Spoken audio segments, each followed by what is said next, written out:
Nick et Jolie se sont mariés il y a 3 ans. Franchement, Nick n'aurait pas épousé Jolie si elle n'avait pas hérité de l'entreprise à la suite du décès inattendu de son père. Son père, un homme d'affaires apparemment robuste et jeune, est décédé subitement à la suite d'une attaque cérébrale. Jolie était la seule héritière de Monsieur Macmillan, dont elle était l'unique enfant. C'est pourquoi Nick, un homme charmant mais paresseux, habitué à vivre au crochet des femmes, s'intéresse à elle. Jolie est séduite par les promesses charismatiques de Nick, qui lui propose de rester avec elle jusqu'à ce qu'une opportunité plus lucrative se présente. Cependant, il devient rapidement évident que l'opportunité la plus avantageuse dans sa vie est Jolie elle-même. L'immense richesse de son père étant désormais sous son contrôle, Nick a vu le potentiel de manipuler l'affection qu'elle lui porte pour accéder à sa fortune. Tout semble aller comme sur des roulettes pour Nick. Jolie est en plein deuil, son père était son pilier et la personne la plus importante de sa vie. Nick l'a rapidement comblé de soins et de soutien pendant cette période difficile. Et la jeune et inexpérimentée Jolie n'était pas consciente que Nick dissimulait encore plus ses véritables intentions sous l'apparence de l'attention et du soutien.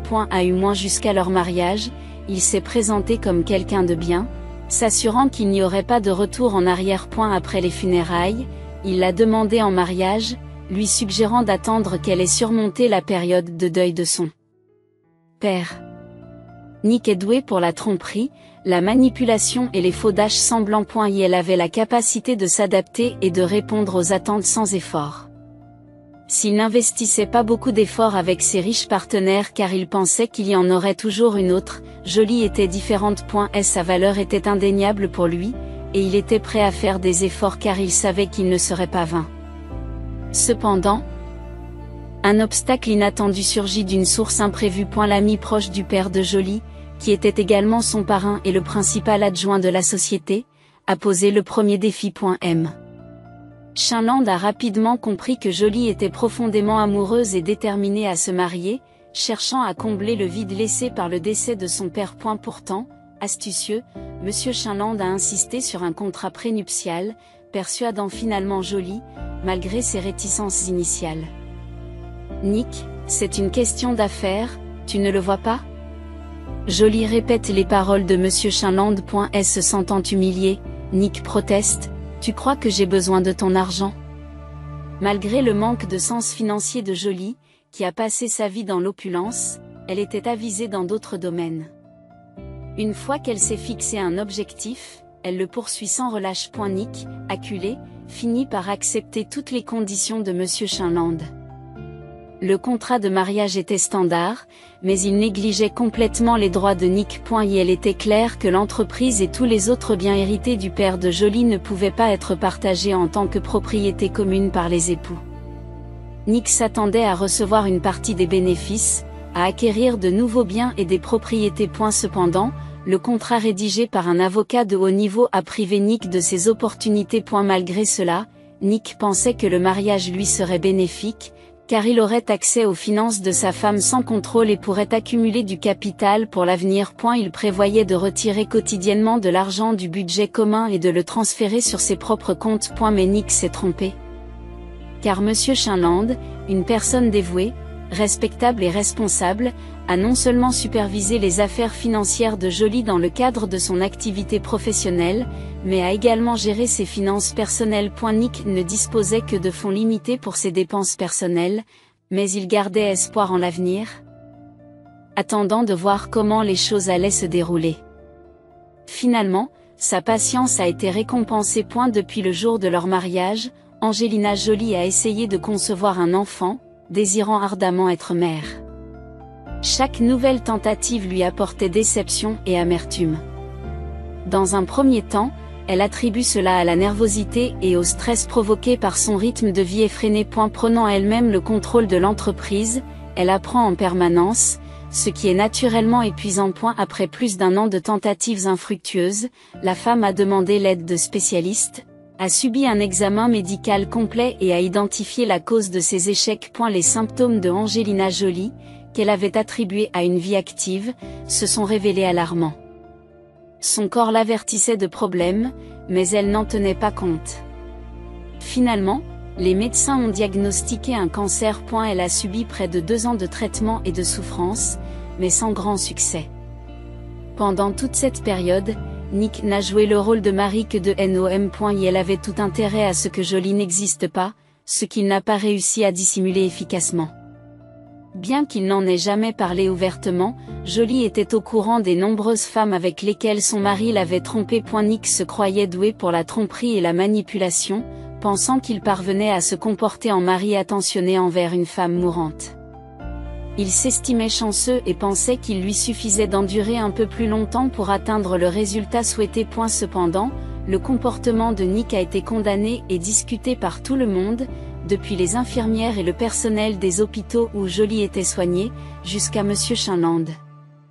Ce dernier est furieux et se sent impuissant. Il ne comprenait pas pourquoi Jolie voulait désespérément sauver son mariage alors qu'il était sur le point de s'effondrer. De plus, il s'inquiétait du fait que Jolie n'avait pas rédigé de testament, laissant automatiquement son mari comme seul héritier. Cette crapule hériterait de tout, y compris des biens de Jolie et de ce que ses pères avaient apporté. Tous leurs efforts auraient été vains, une entreprise futile. Monsieur Chinland était convaincu que Nick, l'héritier peu recommandable, dilapiderait tous les biens en quelques années. Cependant, le vieil homme hésite à aborder un sujet aussi sensible avec sa filleule qui, jusqu'à récemment, respirait la vitalité et la vigueur, mais qui se trouve maintenant dans une situation désastreuse. Elle était en phase terminale et ses jours étaient comptés, se réduisant à quelques semaines. Nick était déjà en train de manigancer, anticipant avec impatience l'héritage, envisageant de se débarrasser de sa femme malade pour un gain substantiel. Chinland espérait éviter d'entamer la discussion sur le testament, et heureusement, Jolie a pris les devants, entamant elle-même la conversation. Sa révélation l'a laissé stupéfait, car elle avait méthodiquement orchestré ses plans avec finesse et un niveau d'impitoyabilité qu'il n'avait pas prévu. En effet, la vengeance est un plat qui se mange froid, et Jolie a exécuté son plan de manière impeccable. Le processus n'a pas demandé beaucoup de temps ni d'effort à Jolie pour le concevoir et le mener à bien, ce qui lui a permis de réaliser ses principales aspirations avant de quitter cette vie. Malheureusement, les proches d'Angelina Jolie n'ont pas été témoins d'une guérison miraculeuse, car elle est décédée sans avoir recouvré la santé. Elle a méticuleusement organisé les détails de ses funérailles, faisant preuve de sérénité et de détermination tout en exprimant clairement ses dernières volontés. Le lendemain de la cérémonie d'adieu, le notaire a contacté les personnes nommées dans le testament de Jolie et a demandé leur présence pour une annonce importante. Nick a été surpris par cette nouvelle. Elle avait l'impression que sa femme n'avait pas préparé de document officiel décrivant la répartition de ses biens à sa mort, supposant qu'il hériterait automatiquement de tout, conformément aux directives légales habituelles. Malgré son incertitude, Nick décide de se rendre à la réunion prévue, accompagné de sa nouvelle compagne Shirley, d'une beauté saisissante.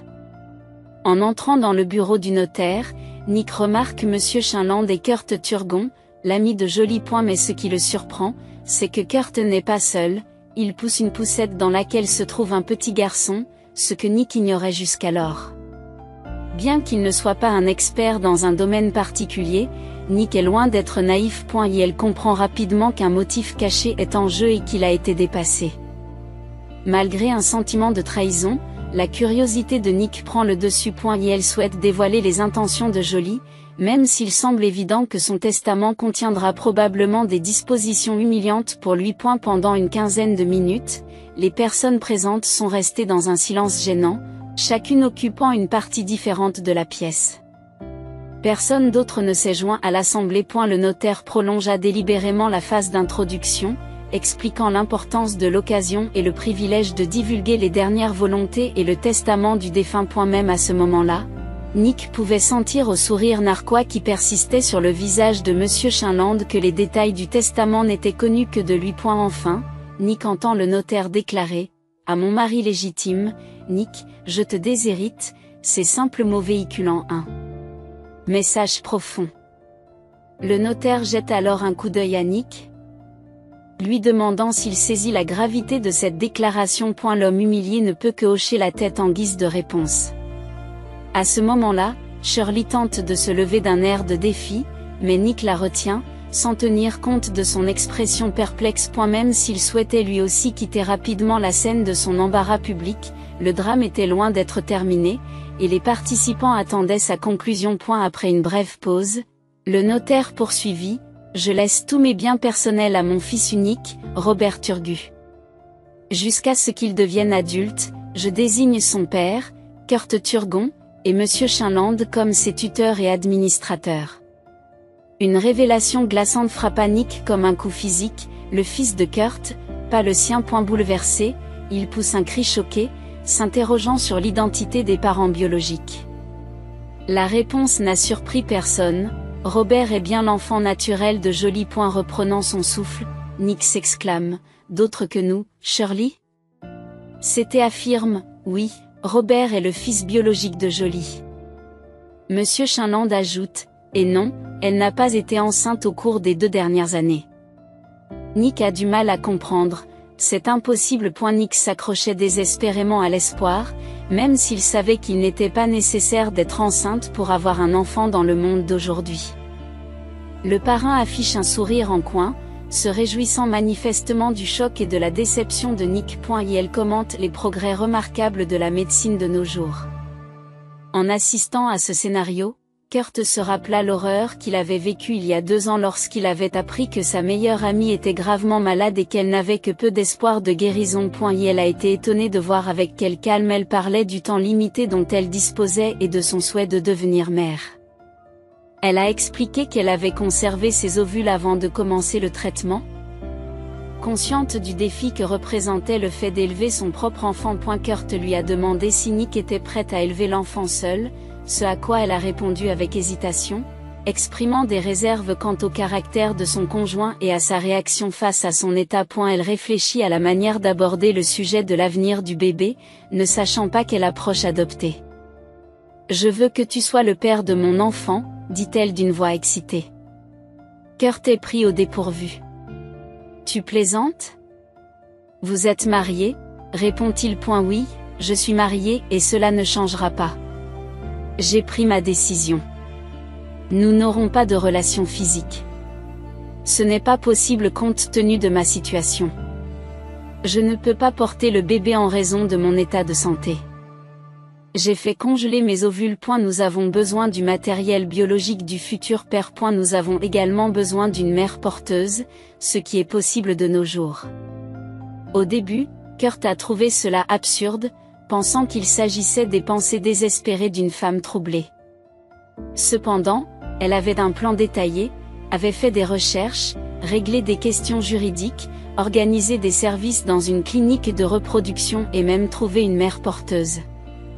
J'ai besoin d'un donneur pour être le père de notre bébé. Je veux laisser un héritage derrière moi. Mais je me demande à qui appartiendra le bébé. Je vous fais confiance. Je suis certaine que vous seriez un excellent père, compte tenu de notre longue histoire ensemble. Vous voudrez peut-être fonder votre propre famille. S'il vous plaît, prenez le temps d'y réfléchir avant de répondre.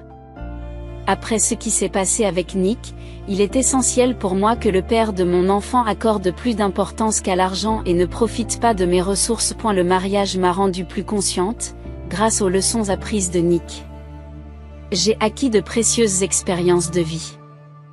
Heureusement, la richesse financière ne vous concerne pas, vous êtes aisé, tout comme mon père. C'est la réponse de l'homme qui corrige le point de vue de Joly.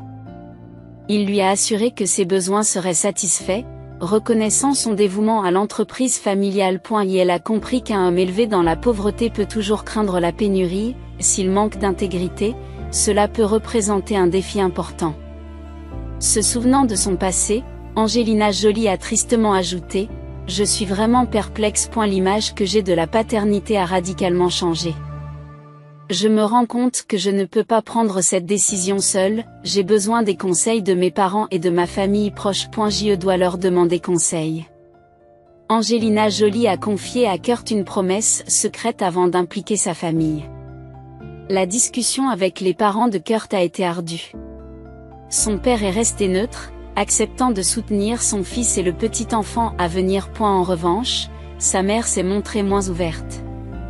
Comme toutes les mères, elle souhaitait que son fils épouse une femme bien née et des enfants. Elle éprouvait une profonde compassion pour Joly, qu'elle connaissait depuis l'enfance et qu'elle tenait en haute estime. Cependant, cette demande représentait un défi important pour elle en tant que mère. Accepter que la mère de son petit enfant potentiel soit mourante et que l'enfant soit porté par une autre femme a été une pilule difficile à avaler. Et la peur que l'enfant hérite de la maladie était omniprésente, ce qui la mettait mal à l'aise. Malgré ce malaise, elle s'est efforcée d'assurer la sécurité de son petit-fils. Kurt a rassuré la femme anxieuse dans une certaine mesure en précisant que Joly n'était pas atteinte d'une forme héréditaire de la maladie. Cette révélation a apaisé ses inquiétudes, mais pas complètement. Après mûre réflexion, elle décide de soutenir la décision de son fils. Kurt, lui aussi, est confronté à des troubles intérieurs. La proposition inattendue de J l'a laissé perplexe, mais après y avoir réfléchi, il n'a pas vu de raison de refuser. Et elle transmet son accord à Joly, qui est ravi. Et il commence à exécuter son plan étape par étape. Pendant que Kurt contemplait ce changement de vie, Monsieur Chinland s'est souvenu d'une conversation qu'il avait eue avec Angelina Jolie il y a un peu plus de 2 mois. Elle a exprimé son profond respect pour Monsieur Chinland en tant que second père et l'a vivement encouragé à devenir le tuteur de son fils. Pensant d'abord qu'elle délirait, Monsieur Chinland a été choqué lorsque Joly lui a révélé toute l'histoire. Joly et Kurt avaient pris une décision audacieuse et l'avaient gardée cachée pendant longtemps. Quel âge a le bébé maintenant ? Demande Monsieur Chinland. Robert a 8 mois, a répondu Joly en souriant. Vous savez vraiment comment surprendre, a remarqué Monsieur Chinland, encore sous le choc. Je ne veux pas que Nick découvre l'existence de l'enfant avant mon décès. Il ne l'apprendra que lorsque mon testament sera révélé. J'ai déjà fait rédiger le testament et il est en sécurité chez le notaire. Cependant, il reste un aspect non résolu, Robert n'aura qu'un seul parent.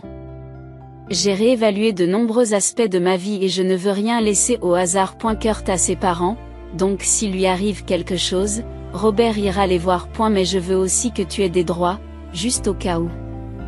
Sentant le danger potentiel dans la réaction de Nick, malgré le fait que le mari de Joly mérite un tel traitement, le vieil homme a fait allusion au risque. Joly, êtes-vous sûr que c'est ainsi que vous voulez traiter votre mari ? C'est un homme répugnant qui s'implique dans des activités douteuses.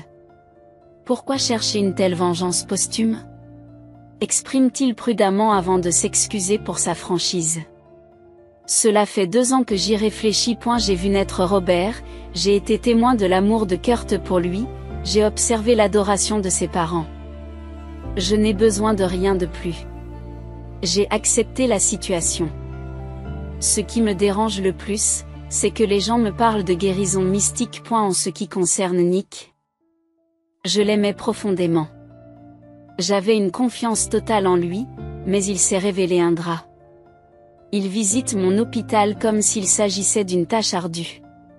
Étonnamment, ce sont ses petites amies qui l'ont amené ici. Un vieil homme a acquiescé silencieusement, l'amertume transparaissant dans son expression, et je ne peux pas l'oublier.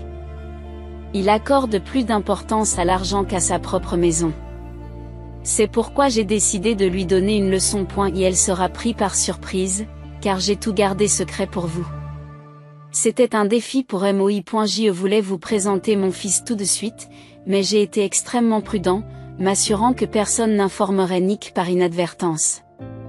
Cela pourrait être mon adieu à lui. Je lui ai même écrit une lettre qui sera remise par le notaire. Chinland a tenté de dissuader sa filleule à plusieurs reprises, car il trouvait sa décision peu judicieuse. Néanmoins, la femme est restée ferme et il a dû accepter ses souhaits. En fin de compte, c'est sa décision finale qui doit être respectée. Dans le bureau du notaire, un silence soudain s'est installé, chacun étant perdu dans ses pensées. Il n'est pas nécessaire d'être devin pour prédire que Nick a maudit Joly de toutes les façons possibles. Les individus comme lui ne se rendent pas compte de leurs propres fautes et que les réactions des autres peuvent être justifiées. Une telle réflexion est trop complexe pour eux. Pourquoi se donner la peine d'examiner ses propres problèmes ? Il est intéressant de noter que c'est Shirley qui a rompu le silence. Elle tenta de guider son partenaire vers la sortie en le prenant par le coude, mais Nick était déterminé à rester, car il devait encore finir de parler. Es-tu certain que je n'ai droit à rien du tout? Une part obligatoire ou quoi que ce soit d'autre? Je suis le mari, après tout, s'exclame l'homme. Même Shirley grimaça devant son comportement, aux grandes dames des autres personnes présentes. Le vieux notaire, habitué à de telles manières, ne se laissa pas décontenancer. Conformément au testament, vous ne faites pas partie des personnes ayant droit à une part obligatoire de l'héritage. De plus, j'ai minutieusement examiné votre contrat de mariage, qui se trouve ici, annonce le notaire en tapotant l'épais dossier posé sur la table. Même si vous décidez de faire appel à la justice, vos chances sont minces, bien que vous en ayez le droit, a-t-il ajouté. Je vais contester cela. On ne sait pas qui est vraiment ce prétendu enfant illégitime, poursuit Nick, à chaud, sans se rendre compte de ce qu'il dit. Kurt se retint de confronter l'homme arrogant. Même Monsieur Chinland, habituellement calme, devient rouge de colère. Seul le notaire resta calme, considérant cela comme un jour de travail comme les autres. Voici non seulement l'acte de naissance de l'enfant, mais aussi des dossiers médicaux qui prouvent sans équivoque sa filiation. En outre, les résultats des tests ADN, conformément aux souhaits du défunt, confirment que votre femme est bien la mère biologique de Robert Turgon. Je dois vous dire que tous les documents ont été rassemblés de manière exhaustive et complète. Puis-je les consulter? Nick a exprimé son désir d'examiner les preuves. Non, vous ne pouvez examiner que la partie qui vous concerne. Tous les autres documents, en particulier ceux qui concernent un enfant, ne peuvent être communiqués qu'avec l'accord des parents. Il n'en est pas question. Kurt s'est immédiatement interposé, déclarant que cela ne pouvait se faire que dans le cadre d'une procédure judiciaire, où le tribunal peut exiger ces documents s'il le juge nécessaire. Cette intervention est la goutte d'eau qui fait déborder le vase pour Fink. Elle sort du bureau en claquant la porte derrière lui, bien décidé à ne pas laisser cette affaire en suspens. En revanche, sa maîtresse s'est montrée plus courtoise. Elle a fait ses adieux et est partie discrètement. En refermant la porte derrière elle. Est-il important qu'il n'ait pas signé pour confirmer que le testament lui a été lu? Monsieur Chinland s'est renseigné auprès du notaire. Beaucoup d'individus se comportent de la même manière. Ce n'est qu'une formalité, le rassure le notaire. Ce serait amusant si ce n'était pas si tragique. Je n'arrive toujours pas à comprendre comment Jolie a pu être impliquée avec lui, a déclaré Monsieur Chinland à voix haute, même si sa question est restée rhétorique. Les deux hommes ont rapidement signé les documents requis et échangé des poignées de main. Monsieur Chinland a aidé Kurt à placer le jeune Robert dans la poussette. Voulez-vous vous joindre à nous? J'ai envie de me promener pour prendre l'air, ce qui est bon pour le bébé, demande Kurt. Certainement, je vous accompagne un moment. Ils marchent en silence, le seul bruit étant le murmure des roues de la poussette. Pensez-vous que Jolie serait satisfaite de la façon dont je gère cette situation, demanda finalement Kurt, exprimant l'inquiétude qui le préoccupait. Je suis certain que vous êtes un excellent père, et il est évident que vous vous aimez tous les deux. Le parrain de Jolie le rassure. Honnêtement, il y a une chose qui me préoccupe. Tu te souviens? Jolie m'a dit que je lui avais déconseillé ce qui s'est passé chez le notaire. Faites-vous référence à la situation concernant le testament et à la façon dont Nick a appris l'existence de Robert? Monsieur Chinland acquiesce. Bien sûr, Kurt répond, c'est moi qui, dès le début, ai soulevé des questions à ce sujet. Je n'ai jamais aimé l'idée. C'est une personne méprisable, pleine de colère, d'ignorance et de cupidité. Pourquoi le provoquer? J'ai même envisagé de l'informer après la naissance du bébé que Jolie l'avait caché, mais j'ai estimé que ce n'était pas à moi de le faire. Je pensais qu'elle avait délibérément évité de l'affronter et qu'elle nous avait confié ses conflits. Aujourd'hui, en le voyant sans honte avec cette femme, je me suis demandé si j'aurais dû rester sur mes positions. Sa réaction et son regard, c'était troublant. Il aurait peut-être été préférable de s'occuper de lui plus tôt. Je ne crois pas que Jolie ait voulu s'engager avec lui non plus, et cela a influencé ma décision. Quant à la vengeance, elle l'a cherchée par amour profond, malgré ses déclarations ultérieures. Son affection intense l'a égarée, et il ne semblait pas y avoir d'autre issue à cet amour corrompu. Ma pauvre fille. Le vieil homme essuie une larme qui coule sur sa joue. Ne la pleurons pas, c'était son souhait. Elle voulait que nous dirigions tout notre amour, qui lui était destiné, vers Robbie. Kurt console le parrain de Jolie pendant que les autres hommes partagent leurs souvenirs. Nick et Shirley observent depuis la voiture, discutant du même sujet. Alors, vous ne recevrez rien, c'est ça, demande la jeune fille, incrédule, en clignant rapidement des yeux pointus et si naïve. Tu as entendu dire qu'il n'y avait aucune chance à cause de cet enfant trouvé. D'accord, allons-y. Nous devrions rassembler au moins quelques objets de valeur et les transférer dans mon appartement.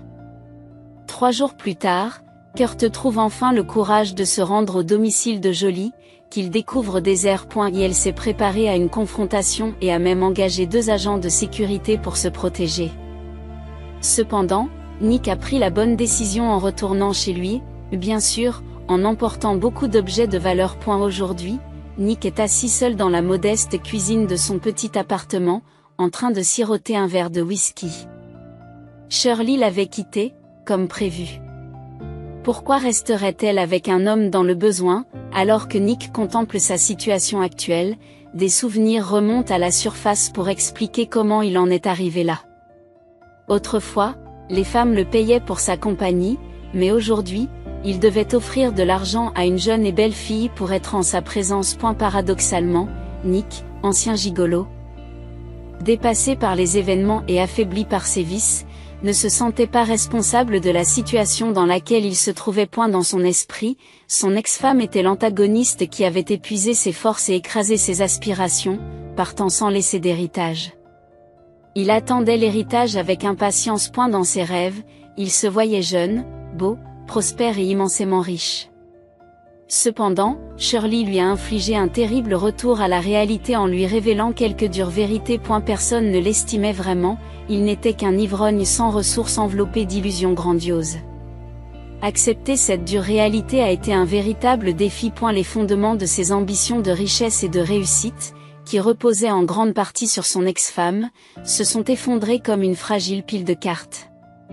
Ses espoirs de devenir un entrepreneur prospère ont été anéantis. Aveuglé par son orgueil, il ne reconnaît pas son rôle dans sa chute, préférant rejeter la faute sur sa défunte épouse, qu'il considère comme la source de tous ses maux. Reclus dans un état d'ébriété pendant près de 2 semaines, Nick a cherché à fuir les dures vérités, nourrissant son amertume chaque jour qui passait. Après une matinée morose marquée par une gueule de bois, il a finalement atteint un point de rupture. Il s'est rendu compte qu'il était inutile de réussir ou de se venger de Jolie en buvant de l'alcool. Nick se sent profondément déshonoré. Quelques jours plus tôt, des représentants de M. Chinland étaient apparus, lui confisquant de force ses clés de voiture et rendant nulle et non avenue la procuration accordée par Joliet, précisant que l'autorité légale s'éteignait à la mort de l'émetteur. L'un des hommes a fait une remarque cinglante. Ne saviez-vous pas que la procuration perd sa validité juridique après le décès de l'auteur de la procuration? Dans sa perception, Nick s'est dépeint comme un saint qui s'est tenu inlassablement aux côtés de sa femme malade. Ignorant commodément sa tromperie permanente, ses habitudes de jeu, sa dépendance à l'alcool et le traitement dédaigneux qu'il réservait à sa femme, il se lamentait de ne pas pouvoir la confronter, répétant à de nombreuses reprises: quel dommage qu'elle soit partie et que je ne puisse pas la confronter. J'ai lutté pour contrôler mon envie, me rassurant en me disant que ma patience serait grandement récompensée. L'idée de me venger d'elle et de décider de la marche à suivre a commencé à occuper mon esprit. J'ai d'abord envisagé de profaner sa tombe, puis, réfléchissant à ce qui était précieux pour Jolie et à ce qui lui infligerait la plus grande souffrance, j'ai vu une autre option se dessiner. Une vague d'excitation a traversé Robert Nick lorsque cette idée l'a frappé comme un éclair. Il glousse méchamment, ayant enfin formulé son plan de vengeance. Bien qu'il y ait de nombreux détails à régler et à organiser, il a déterminé l'objectif principal, éviter de faire du mal à Robert. Quelle est la peur la plus angoissante d'une mère? L'incapacité à aider son enfant en détresse? C'est précisément la voie qu'il a choisie. Son plan de vengeance élaboré était simple: enlever le nourrisson, l'emmener loin et le laisser dans un orphelinat au bout d'1 semaine. Les pensées de vengeance et les scénarios imaginaires alimentaient l'esprit de Nick, si tant est qu'il en possédait un point. Cela faisait longtemps qu'il n'avait pas souri de façon aussi malveillante. Certes, son sourire sinistre semblait plutôt menaçant et glacial, mais l'époux de Jolie restait indifférent. Certains pourraient même dire qu'il était satisfait. Alors qu'il considérait méticuleusement chaque aspect, un sentiment d'euphorie l'envahissait. Bien que la cible de son animosité ne se trouve pas à proximité, Nick imagine avec enthousiasme les tourments qu'endurera Jolie en raison de son incapacité à aider son enfant. Après avoir finalisé le plan en théorie, il commença à envisager les aspects pratiques. Elle devait recueillir des informations détaillées sur les allées et venues de Robert et sur les personnes qu'il côtoyait en dehors de son domicile, afin de choisir avec soin le lieu et le moment idéaux pour commettre son acte illégal. Nick avait déjà entretenu des relations étroites avec Kurt et connaissait ses parents pour s'être rendu à leur domicile. Il savait également que leur communauté de banlieue haut de gamme bénéficiait d'une sécurité renforcée. En réfléchissant à son plan, Nick a pris conscience des obstacles qu'il allait rencontrer. Il n'était pas certain de pouvoir déterminer le temps qu'il passerait à observer les activités et les mouvements quotidiens de l'enfant depuis les bois avec des jumelles. Le risque en vaut-il la peine? Nick en est persuadé. Son bien-être mental s'est considérablement détérioré après la lecture du testament. Elle a détruit ma vie, maintenant je vais avoir un impact sur la vie de son riche héritier. Il comptera sur le soutien de l'État, et sa défunte mère sera témoin de l'au-delà, réalisant sa responsabilité dans tout cela, pensa-t-il en riant malicieusement. Et si une personne extérieure avait observé Nick à ce moment-là, elle aurait remarqué le changement radical de son état d'esprit et aurait envisagé de chercher une aide professionnelle pour lui. Malheureusement, il n'y a pas de garantie dans l'histoire. Nick s'est acharné à poursuivre ses objectifs, même s'ils semblaient irrationnels, il est resté déterminé jusqu'à la fin. Au lieu d'observer, il a passé 2 jours entiers à prendre les dispositions nécessaires. Nick a méticuleusement repéré toute la zone pour découvrir le point d'observation parfait, en particulier celui qui surplombe la vaste maison de Turgu dans la colonie. Tout en restant caché, l'homme a consacré son temps et ses efforts à découvrir l'endroit idéal à tous points de vue. Pendant plus d'1 semaine, Nick Rose s'est levé tôt et s'est rendu à la maison isolée, jusqu'au crépuscule, observant méticuleusement avec des jumelles, notant toutes les activités, les arrivées et les départs. Elle a rigoureusement consigné les détails dans son carnet.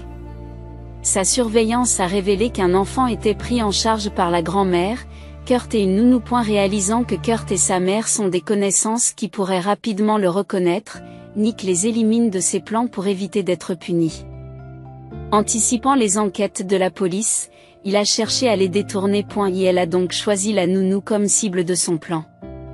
Reconnaissant sa routine avec Robert le long de chemins spécifiques, Nick a saisi une opportunité un mercredi, alors qu'elle se promenait avec l'enfant endormi. Alors qu'Annie s'aventurait au-delà des limites de l'établissement, le long d'un sentier forestier, pour rencontrer une autre nounou, leur conversation et leur rire parvinrent aux oreilles de Nick. Pour rester discret et éviter les soupçons, il réduisit ses visites quotidiennes, réservant sa présence au seul mercredi, qui coïncidait avec la promenade diurne de la nounou. Tout s'est déroulé comme sur des roulettes. Tous les mercredis, la nounou s'aventurait hors de la sécurité de l'établissement et suivait le sentier à travers la forêt. Pendant 4 mercredis consécutifs, il a surveillé le processus avec diligence pour s'assurer de sa parfaite exécution. Le 4e mercredi, il était certain qu'il reviendrait la semaine suivante à la même heure pour emmener l'enfant avec lui. Pour mettre son plan à exécution, il s'est procuré discrètement un puissant pistolet paralysant dans un marché local, en payant en liquide pour éviter toute traçabilité.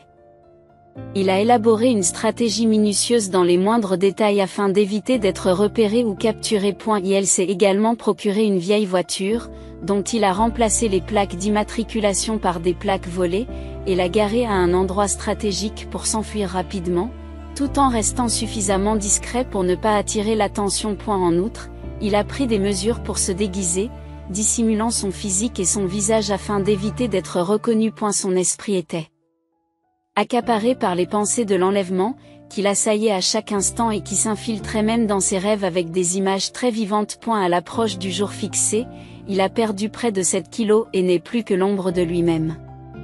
Un simple coup d'œil suffit à inspirer la crainte à ceux qui croisent son chemin. L'agitation de son psychisme, parsemée de névroses et d'obsessions, devenait évidente sur son visage. Un mercredi particulier, il a garé sa voiture à un endroit prédéterminé et a attendu le moment crucial. En regardant la nounou s'approcher progressivement avec la poussette le long du sentier forestier, il frémit d'inquiétude. La planification minutieuse et le détachement émotionnel l'avaient éloigné de la dure réalité de ses actions imminentes. Et elle était sur le point d'affronter une inconnue, prévoyant d'utiliser un pistolet paralysant sur elle, de prendre l'enfant dans la poussette et de s'enfuir dans sa voiture. Nick avait imaginé le scénario différemment, s'attendant à ce que ce soit comme un jeu vidéo. Mais la réalité l'a frappé, avec la présence réelle de la femme, le bébé dans la poussette, explorant innocemment les environs. Bien que naturellement non violent, Nick a eu du mal à franchir cette limite. Pourtant, son animosité envers Jolie l'a poussé à poursuivre son plan. S'approchant de la nounou de l'enfant, il l'a poussée de force sur le côté, la faisant trébucher et tomber. Et elle a ensuite utilisé un taser sur elle, la rendant inconsciente sous l'effet du choc. Il ne restait plus qu'à prendre l'enfant dans la poussette et à se précipiter vers la voiture. Mais les choses ont pris une autre tournure. Alors qu'il se penche pour défaire les ceintures de sécurité, il reçoit soudain un coup violent à la tête, qui le fait s'effondrer sur le sol. L'instant d'après, il s'est fait gronder par un homme âgé qui se tenait au-dessus de lui et qui l'a immobilisé en lui attachant les mains. Nick perd à nouveau connaissance. L'individu inattendu s'est avéré être un garde-chasse populaire dans 2 quartiers aisés adjacents. Son poste de garde était stratégiquement situé au centre, juste après une clairière où se rassemblaient souvent les nounous des localités voisines. Caché dans un feuillage dense, Nick n'avait pas remarqué sa résidence ce jour-là. Mayo, qui revenait d'un magasin voisin, avait remarqué des activités suspectes et en avait parlé plus tard à l'officier de police. J'ai remarqué une personne qui montait la garde, vêtue de noir, malgré la chaleur du matin. J'ai décidé d'observer et d'enquêter. Grâce à sa vaste expérience de garde-chasse, Monsieur Mayor était capable de se déplacer silencieusement dans la forêt. Pour ne pas déranger la faune, je me suis caché derrière un arbre et je suis resté aux aguets. Soudain, j'ai vu un homme attaquer une femme et la faire tomber. J'ai d'abord cru qu'il l'agressait, mais il essayait d'atteindre un enfant. Je suis rapidement intervenu, le frappant avec un bâton que j'avais ramassé par précaution. Le maire m'a félicité. Bravo, Monsieur Maillot, vous êtes devenu un héros local. Regardez, la presse est déjà en train de se rassembler. Il souhaite vous interviewer, signer ce rapport de police et se réjouir de votre nouvelle célébrité, a déclaré l'un des officiers. Non, je ne les approcherai pas. Je ne cherche pas ce genre d'attention, a répondu le garde-chasse, en se retirant discrètement pour éviter d'être suivi. Maillot ne considère pas son action comme extraordinaire, estimant que n'importe qui aurait fait la même chose dans sa situation. Comment ne pas l'aider lorsque des personnes sans défense sont en danger? Quelques heures plus tard, Kurt se présente au domicile de Monsieur Maillot. Bonjour, je suis le père du garçon que vous avez sauvé aujourd'hui. C'est un bon garçon. Il s'est rapidement calmé lorsque je l'ai pris dans mes bras, c'est un jeune garçon si courageux et si brillant. Je vous remercie infiniment. C'est une bénédiction que vous ayez été là. Nous sommes très reconnaissants que vous n'ayez pas ignoré la situation. Kurt était au bord des larmes, submergé par la gratitude. La journée avait été remarquablement intense, le laissant émotionnellement secoué. Comment puis-je vous remercier, demanda Dash-il. Il n'y a pas lieu de me remercier. Qui compte les points quand la vie d'un enfant est en jeu. Monsieur Maillot est sincèrement surpris d'être remercié pour ses actions, mais Kurt persiste. Eh bien, si vous insistez, un nouveau costume de chasse et peut-être un peu de nourriture pour mon chien serait apprécié, bien sûr. Pas de problème, d'ailleurs, si vous n'insistez pas. Je me permets de vous demander si tout cela a été fait pour de l'argent? Est-ce que tout cela a été fait pour de l'argent, demande un garde-chasse curieux. Oh, malheureusement, c'est beaucoup plus compliqué que cela, répond Kurt. Eh bien, N'hésitez pas à partager si cela ne vous dérange pas trop. Je vis un peu isolé ici, dans un vide d'informations, pour ainsi dire. Kurt commença à raconter les événements décousus de leurs dernières années, y compris la maladie de Jolie, leur décision parentale non conventionnelle, sa mort subséquente et la vengeance contre son mari qui s'ensuivit. L'enquêteur m'a informé que Nick était profondément blessé. Comme tout le monde le supposait, ses actions étaient uniquement motivées par l'appât du gain. En fait, il était rongé par la vengeance, explique Kurt. Kurt était soulagé que Monsieur Maillot se soit renseigné sur cette histoire complexe. Il était impatient de la partager avec quelqu'un qui cherchait un point de vue impartial de la part d'une personne extérieure.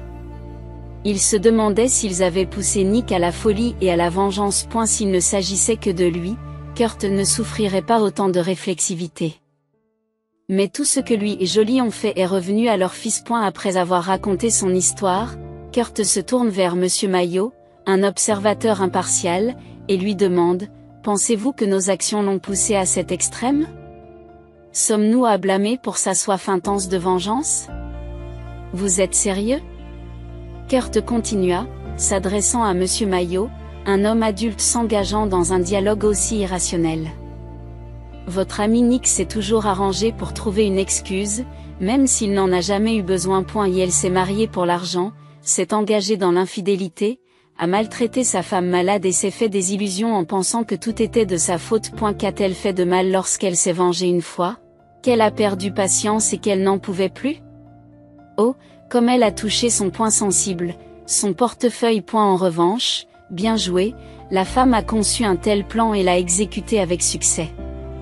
Cette réalité crue du point de vue d'un étranger a profondément touché Kurt. Elle réfléchit attentivement à chacun des mots de Monsieur Maillot avant de reconnaître: je vous suis également redevable de vos précieux conseils. Kurt répond par un sourire, auquel le garde-chasse répond nonchalamment par un signe de la main. Ils se quittent en amis, Monsieur Maillot assurant qu'il gardera un œil sur le jeune garçon. J'ai entendu dire un jour que les Chinois ont une croyance, ou peut-être une sagesse, qui sait comment l'appeler, selon laquelle si vous sauvez la vie de quelqu'un, vous en portez la responsabilité indéfiniment. Ne vous inquiétez donc pas pour Robert. Je veillerai sur lui. Sur ces mots d'adieu, le garde-chasse s'engage. Fidèle à sa promesse, il se rendit régulièrement au domicile de Kurt et devint un membre apprécié de sa nouvelle famille aimante. Le tribunal a finalement condamné Nick à plusieurs années d'incarcération. Pendant cette longue période, le ménage réussit à se calmer et à reprendre sa routine habituelle. La famille a finalement trouvé un certain soulagement. Shinland rendait régulièrement visite à l'enfant et s'en occupait, remplissant consciencieusement les responsabilités que lui avait confiées sa filleule. Kurt a rencontré une mère célibataire dont la fille est dans la même classe de maternelle que Robert. Les enfants s'entendent bien et les parents de Kurt espèrent que cette fois-ci, la vie personnelle de leur fils prospérera et que Robert aura une belle-mère et une sœur attentionnée, peut-être même plus d'une sœur. Cependant, comme il l'a promis à Jolie, Kurt veillera toujours à ce que Robert se souvienne de sa propre mère. Il parle souvent d'elle, lui montrant des photos et des vidéos. Et elle le rassure continuellement sur l'amour profond et la présence de sa mère, qui le protège et veille sur lui, même s'il ne peut pas l'apercevoir.